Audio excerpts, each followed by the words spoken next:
So I'd like to take the take the opportunity to welcome you to the last session of National Academic Integrity Week 2023.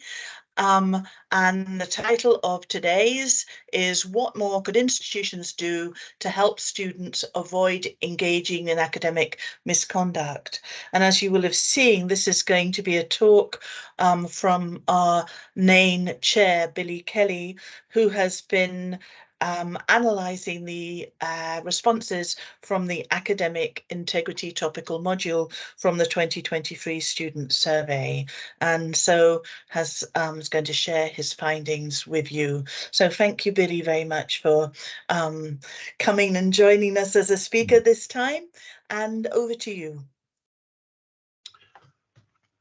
Thanks, Sue. I'm going to attempt to share my screen as best I can, and somebody's going to have to tell me that it's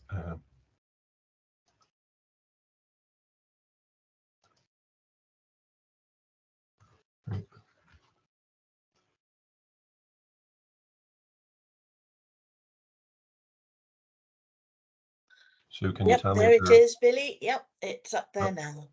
Okay, as Sue said, this is looking at what students have told us as part of a topical module that was administered with studentsurvey.ie. For those who don't know, studentsurvey.ie asks questions directly about their experiences of higher education in Ireland, including their academic, personal and social development. And the survey itself, student survey itself, 63 closed questions and 2 open questions, and it's administered to all the publicly funded higher education institutions in Ireland, 20 of them, and one of the larger private colleges has opted in as well. In 2023, just over 150,000 students were invited to complete student survey, and of those, just under 40,000 did. So a response rate of about 26%. The topical modules, they're small sets of pre-tested standardized questions which institutions can choose to add to their survey. So this particular topical module on academic integrity was developed in October 2020, it was field tested in November, and it was approved at the end of November 2022. So before the widespread knowledge and access to ChatGPT. But the survey was administered in February-March 2023. So by then there would have been fairly widespread knowledge of ChatGPT. But this was the first large-scale survey in the sector in Ireland. And the focus of many surveys of students internationally has been to get at cheating behaviours of students. This survey differed in seeking information on 2 aspects. The first was about the support and training that students were getting from their institutions in matters of academic integrity. And the second part of it related to their lived experience of academic integrity matters, their knowledge, their understanding and experience of academic integrity and misconduct. And if we think of this about student perspectives on academic integrity, relatively few studies have explored student views on academic integrity and what actions they think might be taken to improve academic integrity. Packlin and Rowbottom did a study in Canada, right, following 44 students in focus groups, right? Okay, so they could do quite a deep analysis of this, right? And the single sort of message that can do everything possible to eliminate the temptation for students to violate academic integrity. So the students there were perceiving, right, okay, that in what the institutions were doing, they were actually tempting students to engage with it. So this exercise doesn't have the same depth, but is much greater breadth and tries to answer essentially the same question. And there's a spoiler alert on this, right? Okay, the lessons from Packlin and Rowbottom aren't all that different, right? Okay, from the lessons from this particular exercise. So what data did we have? Well, 7 higher education institutions, 7 of the 21, added Topical Module 5 to their survey. For those 7 students, there were just over 8,000 respondents to the student survey. And of those respondents, 6,000, just over 6,000, proceeded to Topical Module 5. And of the 6,000, just over 3,500 recorded a non-blank entry for the open questions. And the distribution, the broad distribution of these, right, okay, would have been almost half of them were first-year undergraduates, 35% were final-year undergraduates, and 18% were taught postgraduate students. So this represents about 1 in 5 of the students who responded to the main student survey.ie. And just to recognize, there are limitations of this kind of thing at the moment. There's a potential self-selection bias in 3 layered elements here. One, those students who choose to respond to student survey.ie, those who then choose to proceed to this module, and finally, those who answered the open question. So what did the survey tell us? The closed answer questions addressed support and training from the students were getting from their institutions, and then the experience of respondents. Now, these labels are mine: policing and misconduct, respondents' understanding of academic integrity and practice, external pressure, access to supports, and assessment design and fairness of grading. And I'm going to say a little about the responses to these closed answer questions before examining the responses to the open question. Responses to the open question are the substantial part of the exercise that I have engaged in to date. If we look at the first of these, support and training from their institutions, by and large, support and training was generally good in upholding academic integrity and avoiding plagiarism. Only about 6% were reporting very little support and training on that. Now, it's not quite as good, and you're not seeing the breakdown here, but I would say all the data on the closed questions, the summary data is available to all institutions who partook in the student survey.ie, whether or not you added this module or not. So responses weren't quite as good among final year undergraduates, but that may be down to their remote learning experience. Anyone on a 3-year program would have had a largely remote learning start to their university experience. So access, support and training wouldn't have been as available for them. But 25% of students, if you look at the bottom left-hand corner, 25% of students report very little support and training in the risks of engaging with companies offering cheating services. And that was highest among taught postgrads, with about 1 in 3 reporting very little support and training. 11% reported very little in the case of accessing useful resources or professional assistance to help in their education. And that was almost 15% in the case of final year undergrads. So unusual sort of results here. And I think what they represent almost is a call to action from institutions in addressing these particular issues. If we delve a little bit deeper in terms of policing of misconduct, this is students' census out of this. About 30% agreed it won't be penalised for minor breaches of academic integrity, such as copying a short text or omitting a reference. And perhaps surprisingly, this is reasonably consistent across all cohorts. And you might have expected it, I would have expected, I think, to decline from first year onwards. And about 1 in 4 report agreement with seeing others engaging in academic misconduct and getting away with it. And that's highest among final year undergraduates, about 30% of them, and lowest among taught postgrads. Now, it's important to note that this doesn't tell us about the extent of cheating behaviour, just that 1 in 4 see others getting away with it. Put another way, 3 out of 4 are disagreeing with this statement. We don't know how extensive misconduct is, right? Okay, but 1 in 4 are saying they can see that. This one is interesting. They're students' understanding of academic integrity and practice. So if we look at those who are willing to share assignments with others, 30% are saying they don't see a problem with sharing their completed assignment with others. And it's only slightly lower among postgrads, about 25%. 91% are saying they would know if they were acting unethically in their studies, and similarly 90% report understanding the limits of providing help to others while behaving with academic integrity.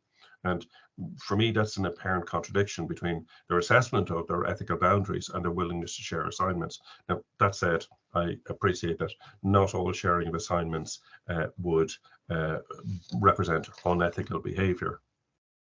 In terms of external pressure, so this is pressure either from their peers or from bad actors, cheating services of one kind or another. 15% of all students agree they've been targeted by an online cheating service. And that's highest among final year undergrads, 19%, and it's lowest among postgrads at 12%. And 13% of students agree that at times they felt pressure to help other students cheat. And that's lowest among postgrads at 9%. In terms of access to supports, 36% disagree that they know where and how they can avail of support services if they're struggling to complete assessed work. I think this is worrying, and perhaps more worrying still is it's highest among final year undergraduates. 40% of them are saying, in effect, that they don't know where they could avail of support services. 20% disagree that they can discuss problems related to academic integrity with their lecturers or other staff. And that, again, is highest among final year undergraduates, 24%, and it's lowest among postgrads. And it's a curious one. I think it begs the question of why this is the case. And Mary Davis made a point in a webinar yesterday, and others have made this. If people think they should know, sometimes they're afraid to ask the question, and that may be part of what's going on with the final year undergraduates. They think they should know, and then feel inhibited in looking for help. In terms of assessment design and fairness of grading, and part of the reason this question was included was in the literature on academic integrity, researchers have made a link between perceived fairness and cheating behavior, to the extent that if students don't feel they're being treated fairly, they are more inclined to engage in cheating behaviors. 17% disagree that their assignments and how they're assessed are designed to reduce the possibility of cheating. It's highest among final years, 22%, and lowest among postgrads.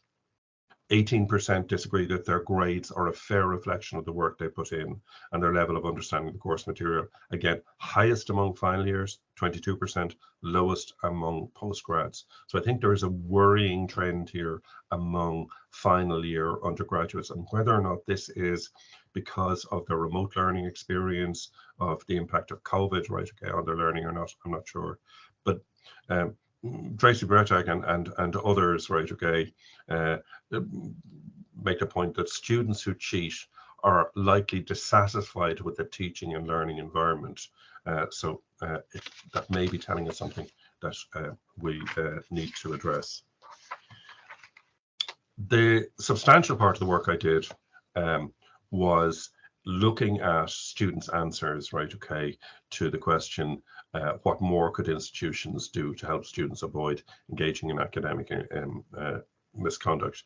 And there were 3,683 responses, right, okay, to this, non-blank response to this. And I think the important question here is more. What more could institutions do?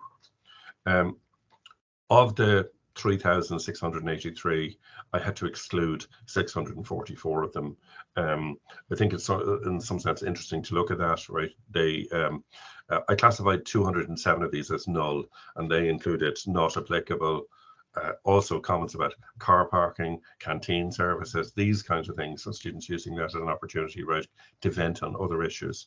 165 were don't knows or unsures, and 272 were nothing further. They were saying that was 7% of all responses, and among these now were 40 that I call fatalist, right? Okay, which really took the view there's the ones who will cheat. There's no way to stop it, right?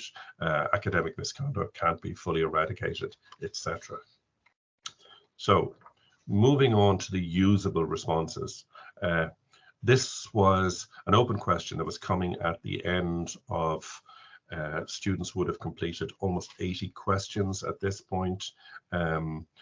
So these are the ones who persevered all the way. The average word count was 15, median word count was 10, and they ranged all the way from single words up to just under 300 words. And there's a tendency to think, right, that low word counts don't tell you something, but actually there can be quite rich information in the low word count ones, and some of them I just show there as examples. To give you a sense, now this is a selected word cloud, right? Okay, so I didn't put every word in here, but it gives you a sense of what students are talking about. They're talking about plagiarism. They're talking about referencing. What's interesting, perhaps, is ChatGPT is there, but it's a very small proportion of that. So it's been mentioned by relatively few students. So what do you do when you have 3,000 responses? How do you make sense of them? And what I did was I followed a methodology. It's outlined by Braun and Clark. And so coding was a two-stage process. There was initial coding to identify major threads of content, and then a secondary coding exercise based on those initial major threads, right, okay, to examine those in much greater detail and code them to a greater extent. So to give you a sense of this, the initial coding threw up 6 threads: learning, regulation, assessment, guidance, monitoring, and supports. And I show the number of mentions right there on that table. I'll unpack these in the next part of the presentation with a particular focus on the 2 biggest threads, guidance and assessment. So you can see in terms of, perhaps unsurprisingly, given the question that was asked, what more could institutions do to reduce academic misconduct? Guidance, right, okay, came in at the highest on that. If we take the learning thread and unpack that, that's unpacked into 3 broad areas: learning delivery, organization of learning, and student ethical behavior. And the kinds of messages, right, okay, that were coming through in terms of delivery. Lectures should be more interesting with real-world examples. That's one I'm sure people have heard before: just don't read off a PowerPoint all the time. Quite a few of those. The idea of giving students good material to work from and to focus on their understanding of content. So these point to interactions, right, okay, with lectures. In terms of the organization of learning, tutorials to allow discussion of material, less forced attendance. That came through when students resenting, right, okay, being required to attend rather than giving themselves some agency in whether or not they would be part of it at all. Student ethical behavior, this came through, and I call this out because honor systems were called out by some, and the idea of creating an environment that values and rewards honesty and integrity. Some people talked about incentivizing or rewarding academic honesty. There's a long quote here from a student, right, okay, but I think it's there's some interesting things within it, right? I think the idea that a lecturer might curate notes to the point that they can offer no additional advice on how to access or find material is an interesting one. And I think the lesson that you might take from this is that the student responses, they speak to a need for upskilling and assurance of standards and pedagogy, recognizing the challenges of making this happen. I see your point, Nicola, and again, rewarding academic honesty. I'm reporting what the students are saying rather than that. In terms of regulation, I identified 4 sub-threads on this, quite a few on consequences and penalties. So students were talking about greater explanation of consequences, and in particular to ensure that there was a follow-through on disciplinary action. So there's evidence of a strong belief that making students more aware of the consequence of academic misconduct would reduce instances of misconduct. A limitation of that, though, is what is meant by consequences wasn't spelled out. Where consequence was a lower grade or penalty by the institution, where the longer term dangers like blackmail, etc. A small number of students suggested a facility to report misconduct by others. They thought that should be there.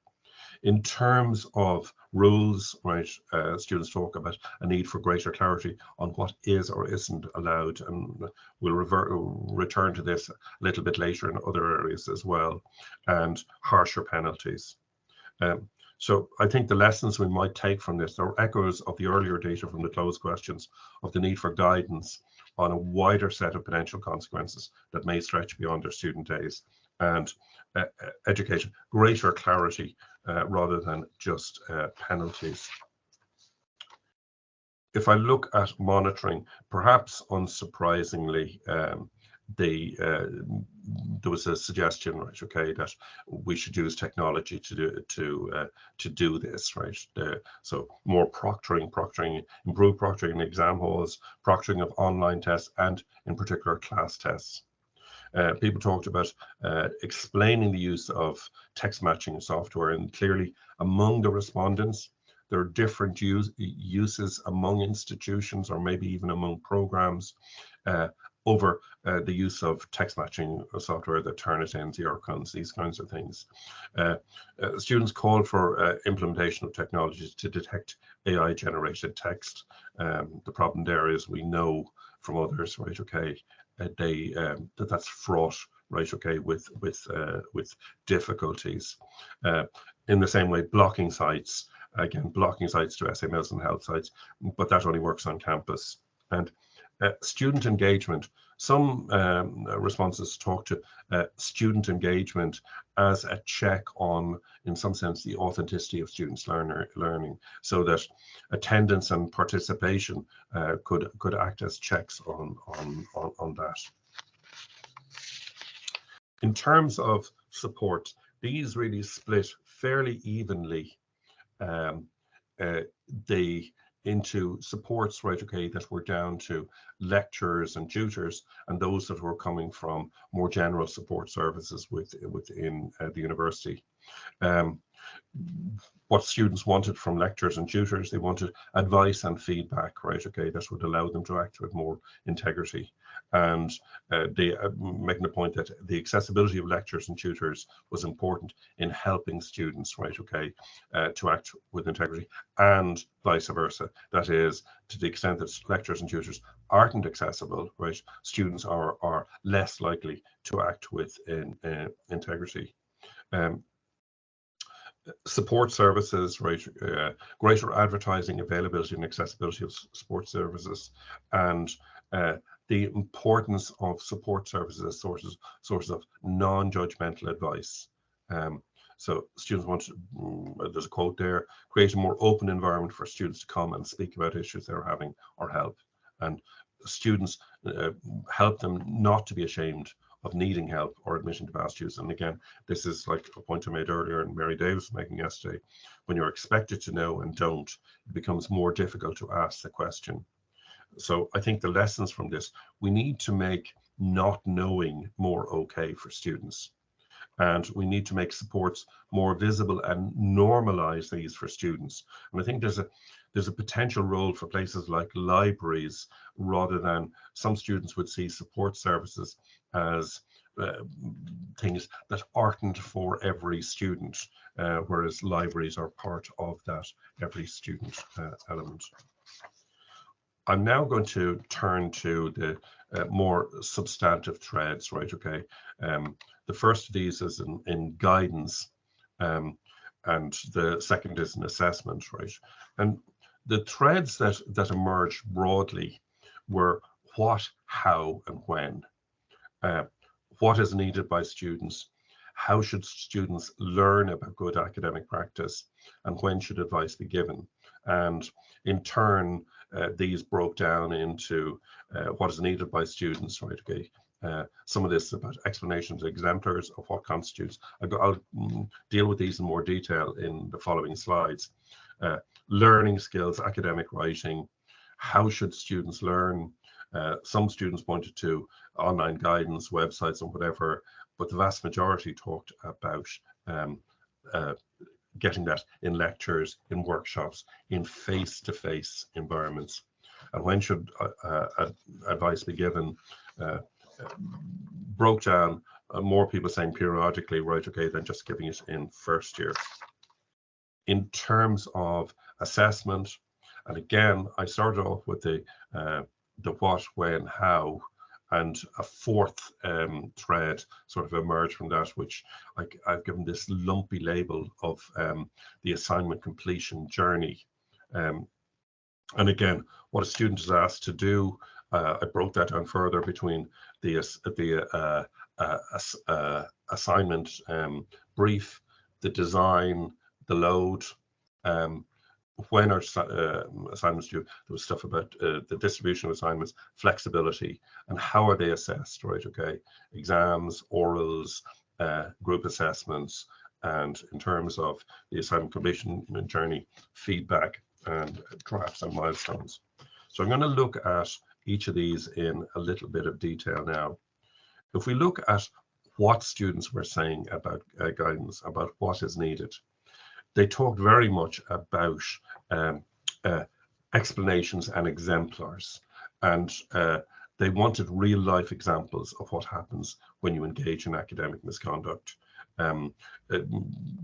Too many of them thought that we focused too much on plagiarism rather than academic misconduct. But they want to have a conversation clearly about this, go into more detail about what falls under academic, and continue talking about it throughout the year and not only at the beginning. So I think there are lessons from this in terms of needing to improve guidance, including examples, and offering students an opportunity to have questions and answers on academic misconduct. The second broad area was in terms of learning skills. There's a need for training on academic writing, including referencing, time management, and navigating the grey lines between collaboration and collusion. In terms of how should students learn about good practice, I think there's a clear lesson. They were more and more, they wanted workshops, they wanted this done, right, okay, in terms of academic writing classes, providing a safe space where students can talk about these, provide more information during lectures and tutorials, and discussing it more openly. And I think the lesson from this, right, okay, is to have more open conversations, including examples and questions and answers on academic misconduct. Online and websites are important, but the message from the students here was they're not enough. If I look at when guidance, there was a mixture of things, right, okay, from students saying, look, you need to be told about this at the beginning, and then others saying, look, it needs to be repeated again and again.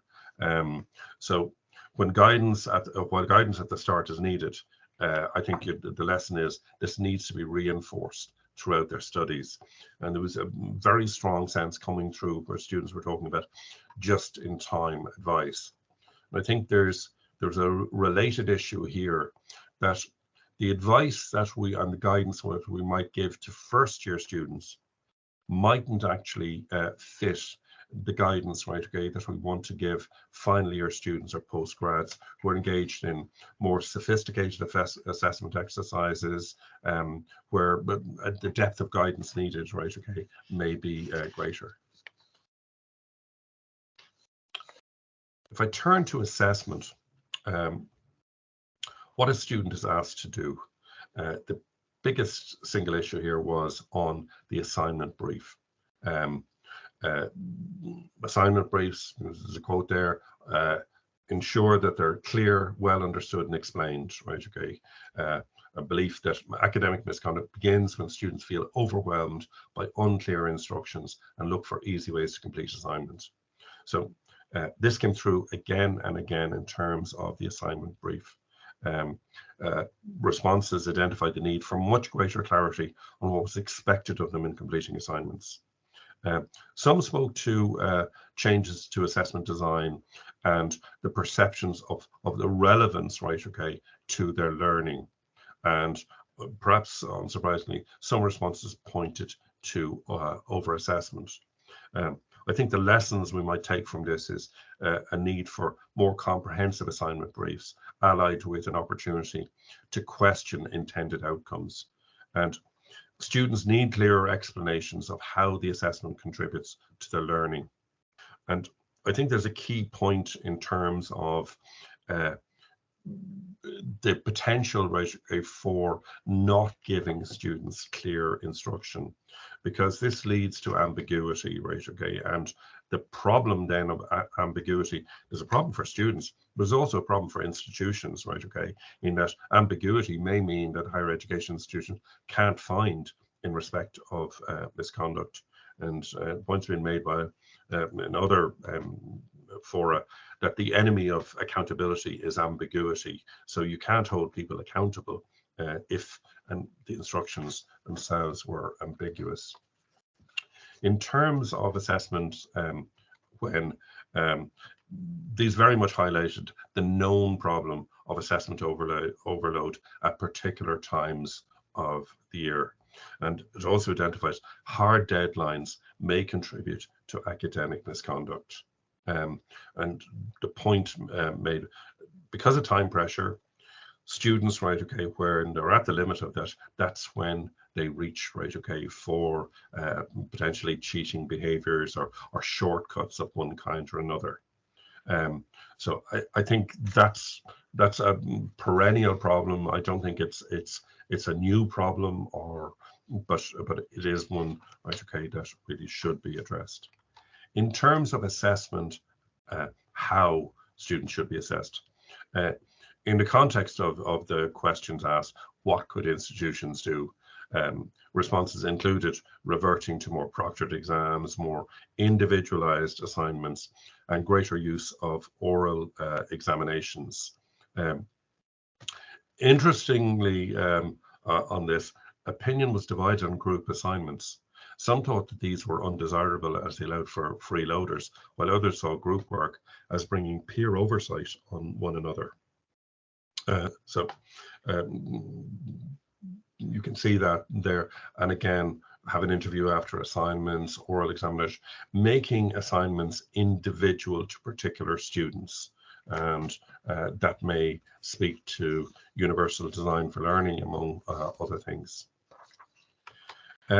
In terms of assessment completion, because this emerges as a particular thread, and it's really the learning journey, right, okay, the students are on.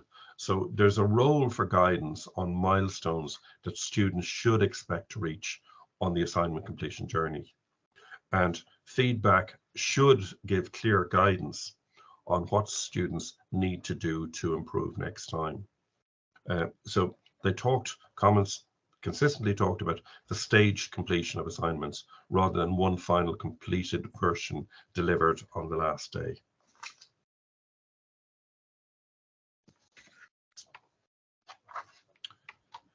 If I offer some general reflections, right, okay, that follow from this.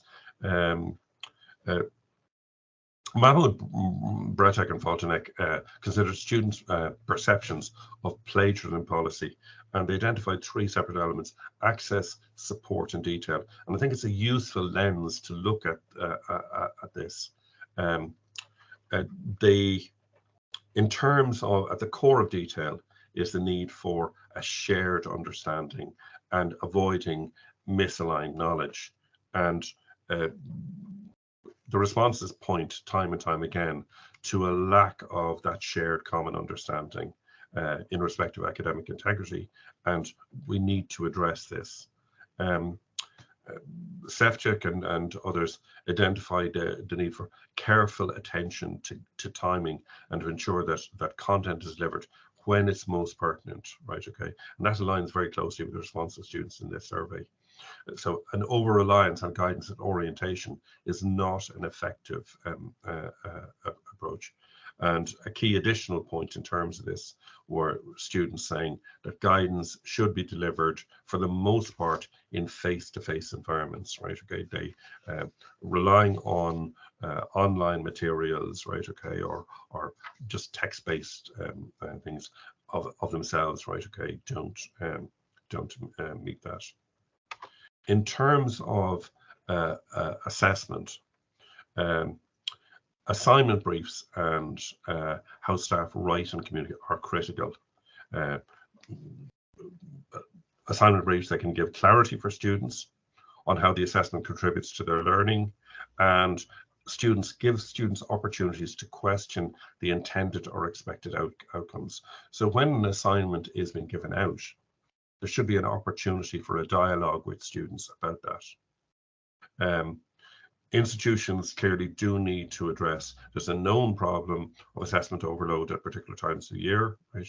And we know that hard deadlines can contribute to academic misconduct. So we need to find a way of addressing, right, okay, that very large overload at particular times of the year. Guidance on milestones that students should expect to reach on the assignment completion journey should reduce stress. So students, in giving out an assignment, explain to students what stages, right, they need to go to, and in some sense, right, okay, how they might meet those milestones. And clearly feedback, and we know this is a particular issue, the feedback should give clear guidance on what the student needs to do to improve next time.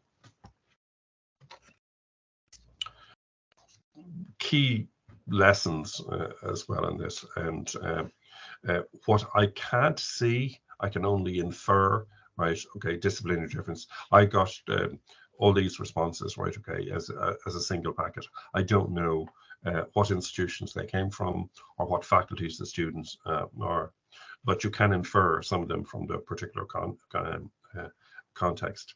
And Ben's, who's an educational developer, strong recommendation. It's a really good read. She points out, right, okay, the disciplinary differences and the multiple contexts of student learning can be a source of confusion, right, okay, and she talks about an ambiguity of expectations. And what was there in some responses was students were getting contradictory messages across modules. So in one module they were told to, for example, to reference in one way, and in another module they were told to reference in a different way. In one module they were told that particular practice was acceptable, in another they weren't. So we're creating confusion for students, and this could be addressed by ensuring this greater consistency across programs. The other point, and like the students were asked about misconduct, and they kept talking about, or large numbers of them talked about referencing.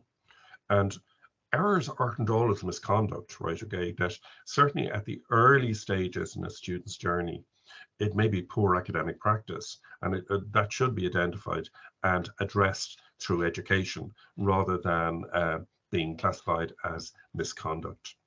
And clearly, in terms of students' capabilities, in terms of academic writing, how they should write, how they should paraphrase, how they should reference, right, okay, that almost certainly needs to be scaffolded through programs.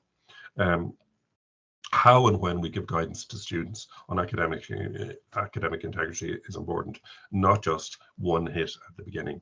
And to the extent that assignment outlines lack clarity, they're open to misinterpretation and can encourage students to engage in misconduct if they're confused about it.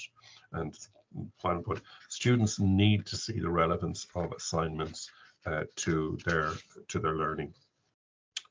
I come to the end. Some references. Big shout out for that Ben's one. I think it's really, she's an educational developer, and she has a case study, and it's really, really good read. So that's me finished, and I'll stop sharing and leave it to questions. Thanks so much, Billy, and thanks for a really very extensive exploration of the data. It's really interesting to see that, and it's so great to see some Irish data being kind of drilled down into and explored, rather than just the international data that we've had access to up to now, or at least the research around international data. I know one of the audience, she's had to leave now, but I think she raises a good point. This is Catherine Whitehurst. I often wonder, do we need to narrow the sample in which we survey?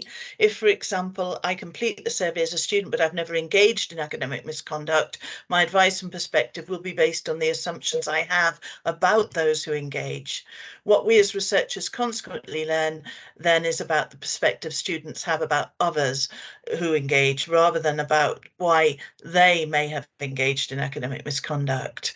If we want to know why they engaged, do we not need to directly survey that population, i.e. the population that have engaged in misconduct? I wonder what your thinking is on that. I think almost certainly, right, okay, you'd have quite a small sample. We're not all that good. I don't think institutions are all that good, right, okay, at detecting academic misconduct.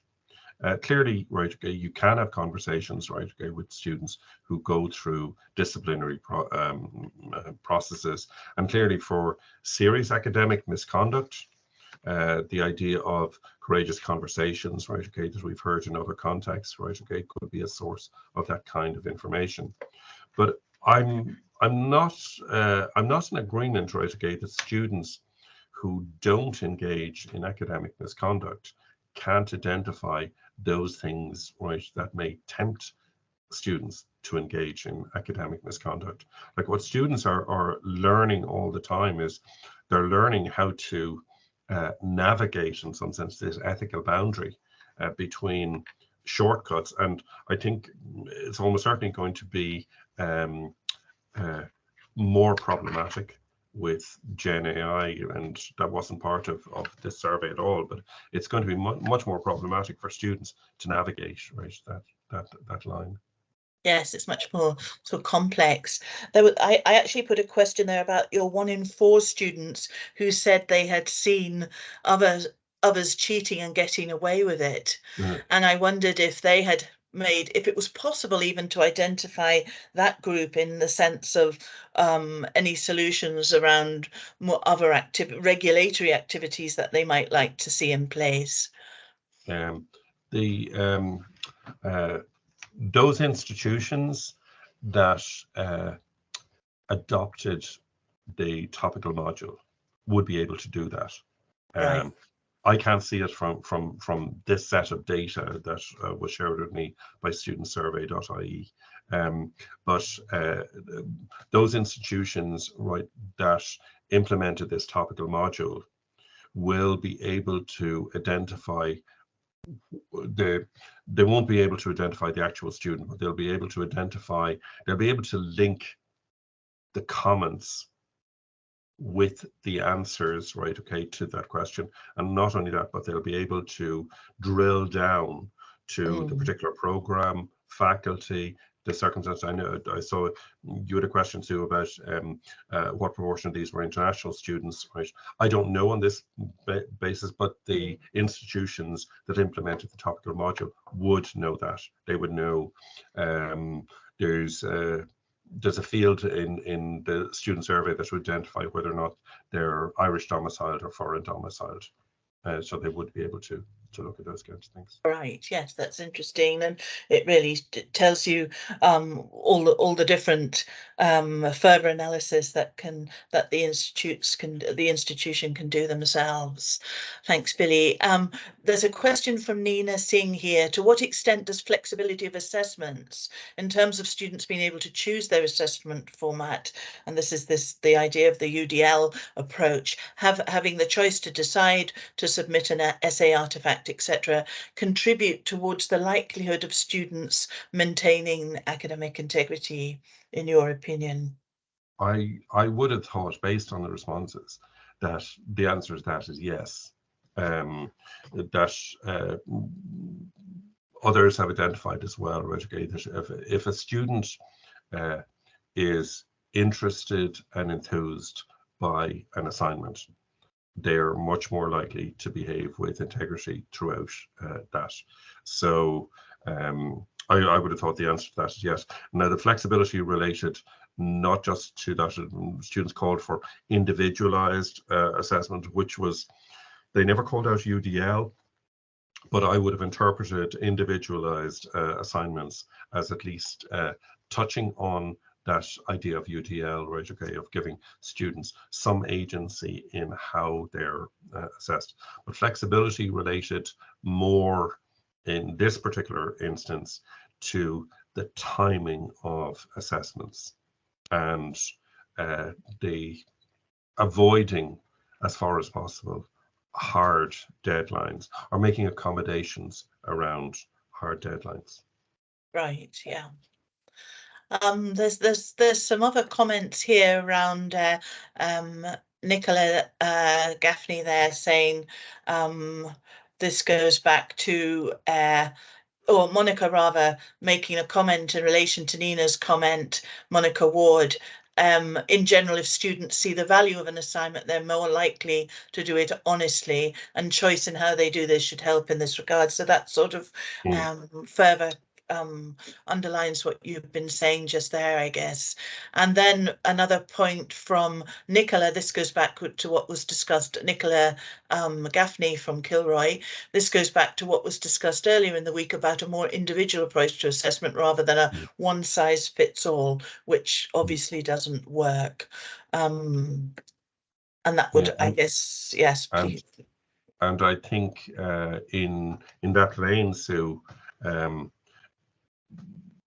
there's a worry, right, okay, that institutions may be tempted to revert to more standardized ways of assessing students in the context of their concerns about how you deal with, in particular, generative artificial intelligence, and the cause that we see among some, and some of the students were calling for that, of returning, right, okay, to proctored examinations, for example, and the assumption there that one size should fit all, and we know that's not the case. Yes, good point.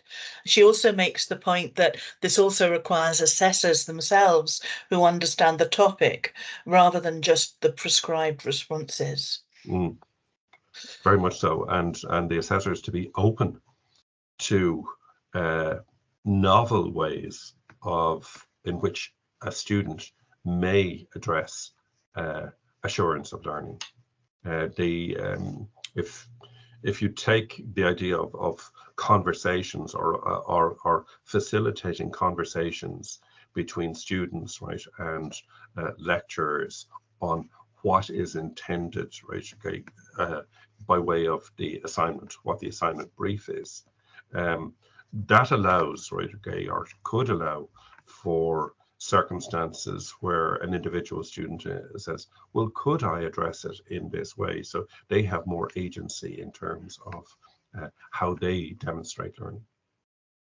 Yes, absolutely.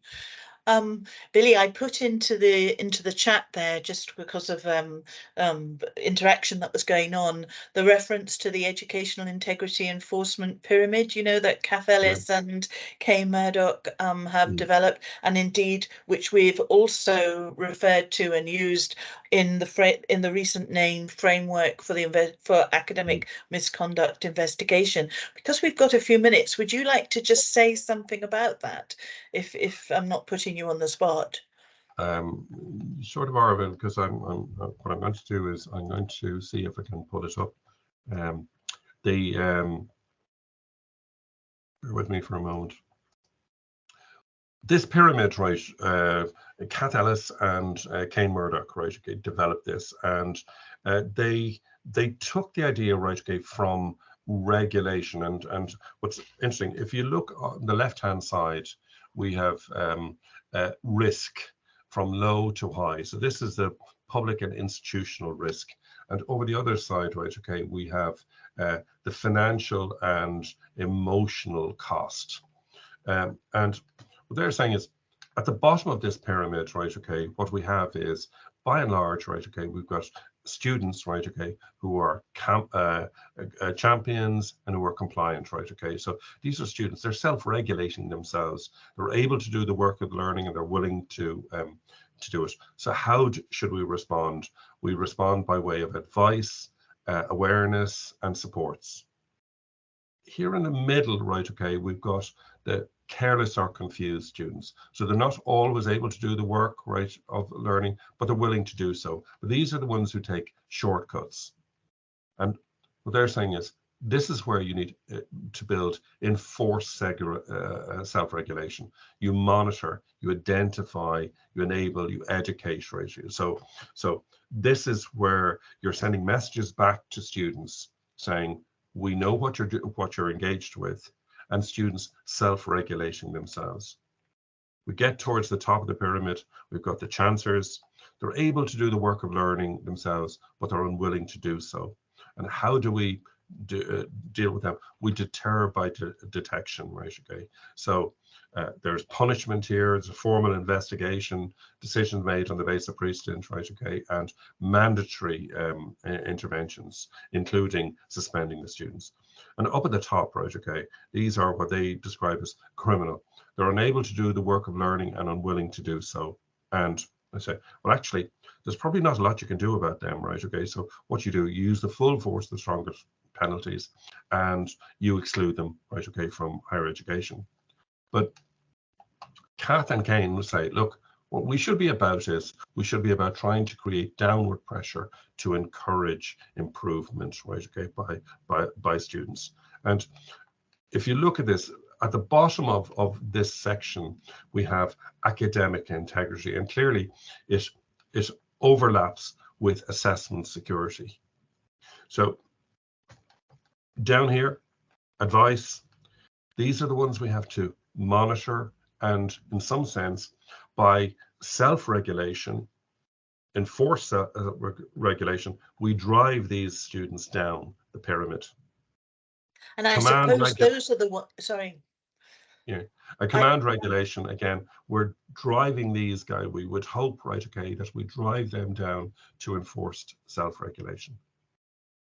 Sorry to. And I suppose that's where the support services are so important, isn't it? Yeah, and yes, in terms of students, these are careless or confused, right, okay. We need to educate and help them, we need to identify them, but these are the ones, right, okay, and again, what you've got at the bottom of this pyramid is poor academic practice. And what you're getting as you go up the pyramid is you're getting degrees of misconduct. But we shouldn't, Kath and Kane would make the point, you shouldn't treat those at the bottom of this pyramid as if they're engaged in misconduct, right, okay? They're on a learning path. And this is, in some sense, this is what our first years are like. They need to learn, right, okay, how to engage, right, okay, with higher education. Yes, absolutely. And I would say also, without meaning to segregate in any way, but just from a point of view of inclusivity, even more so for international students potentially, because of the particular kind of heightened challenges for them enrolling in first year. Thanks, Billy. Thanks so much. Anyone, any further comments? I think we've covered most or everything that's in the chat there. I'd like to thank Billy first and foremost for taking the time out to share his thoughts with us and his analysis. It's so useful to have, and frankly, I think that's pretty much the only data-based analysis that I've seen on this topic based on this data so far. So if you were one of the 7 HEIs who engaged with this, maybe you have an opportunity to further take take that analysis down the road, looking at your own institutional data. And just to say, the academic integrity module, topical module, will be on the student survey in 2024 as well. So there is an opportunity now then for a bit more for some longitudinal look at data as well. Thanks so much, Billy. You're a star. It's Friday. Therefore, thank you so much to all the audience as well. It's Friday, and it's much appreciated that you came. All the sessions from the week will be uploaded to the QQI YouTube channel shortly, I would imagine within the next couple of weeks. So please watch this space, and then you'll be able maybe to share what your colleagues weren't able to watch with them, along with all the key messages. So thank you very much, everybody, and have a great afternoon. Bye.